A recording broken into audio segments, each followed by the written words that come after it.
બનવાનો છે, એટલે એ પછી આપણે બાયપાસ ટુ બાયપાસ એટલે 8 કિલોમીટર એરિયામાં 1250 કરોડના ખર્ચે ખૂબ મોટી યોજના સરકારમાંથી મંજૂર કરાવી. એ બદલ ધારાસભ્યશ્રીને લાખ ઉના નગરપાલિકા અને ઉના નગરજનો તરફથી આપીએ છીએ.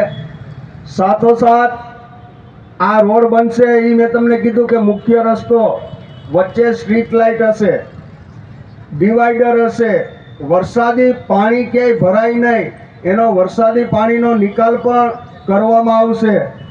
બંને બાજુ ફૂટપાથ, બ્લોક, આવો જે મહાનગરમાં આપણે ફરતા હોય અને જે રોડ રસ્તા આપણે જોઈએ છે એવો રોડ આવનારા દિવસોમાં ઉનાના આંગણે આપણે જોવાના છીએ.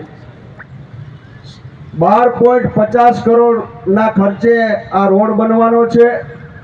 સાથોસાથ ભૂગર્ભ ગટર યોજના, જે ડ્રેનેજ ગટર યોજનાનો બીજો ફેઝ, ઘણા વિસ્તારોમાંથી નગરપાલિકામાં વારંવાર ફરિયાદો આવતી કે સાહેબ અમારા વિસ્તારમાં ડ્રેનેજ બાકી રહી છે.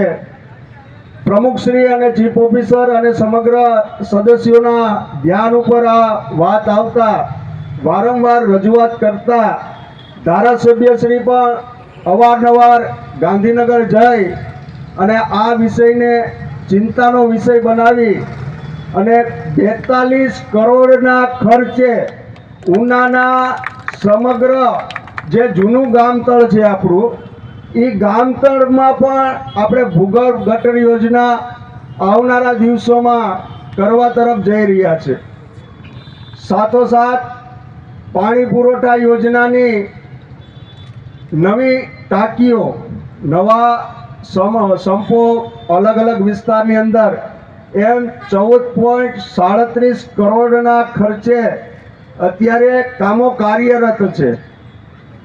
સાથોસાથ 32.58 કરોડના કામો પૂર્ણ થઈ ગયા છે.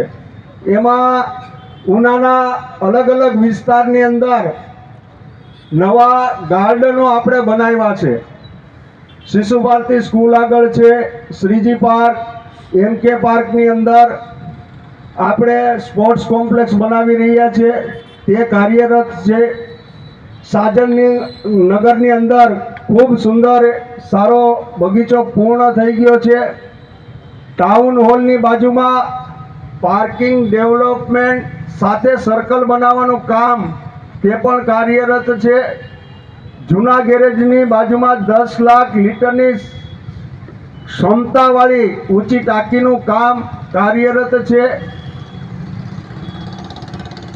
ડમ્પિંગ યાર્ડમાં સૂકો તથા ભીના કચરાનો પ્લાન્ટ બનાવવાનું કામ પણ ખૂબ સુંદર રીતે કાર્યરત છે. મહેતા હોસ્પિટલથી વરસિંગપુર રોડ સુધીનો 80 ફૂટ રોડને આઇકોનિક રોડ તરીકે વિકસાવવાનું કામ પણ કાર્યરત છે.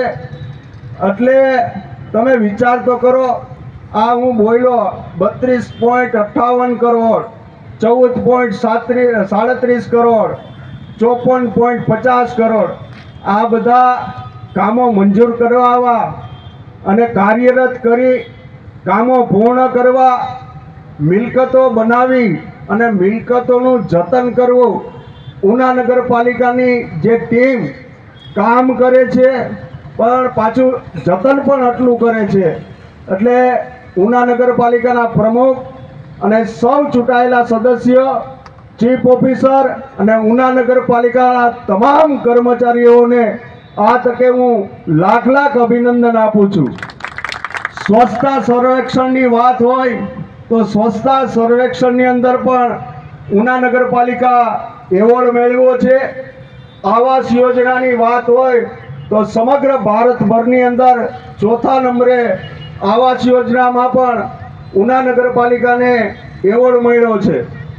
અલગ અલગ વિભાગની વાત કરું તો તમામ વિભાગના કર્મચારીઓ દ્વારા ખૂબ સારી રીતે કામગીરી થાય છે અને જે કર્મચારીઓ જે કામ કરે છે અને સાથે ચૂંટાયેલા પદ અધિકારી અને અધિકારીનું સંકલન અને સમન્વય ઉના નગરપાલિકામાં ખૂબ તાલમેલથી ચાલે છે, એના જ પરિણામ સ્વરૂપ આટલો ખૂબ સુંદર મજાનો વિકાસ ઉનાનો થયો છે.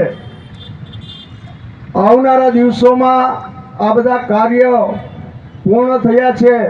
હવે આવનારા દિવસોમાં આવી રીતના ખાતમુહૂર્તો અને હવે લોકાર્પણના કાર્યક્રમો પણ ધારાસભ્યશ્રીને વિધાનસભા સત્ર પૂર્ણ થશે ત્યારે ઘણા વિકાસના કામોના મંત્રીશ્રીઓના વરદ હસ્તે આપણે આવનારા દિવસોમાં ઘણા લોકાર્પણ કાર્યક્રમ પણ કરશું.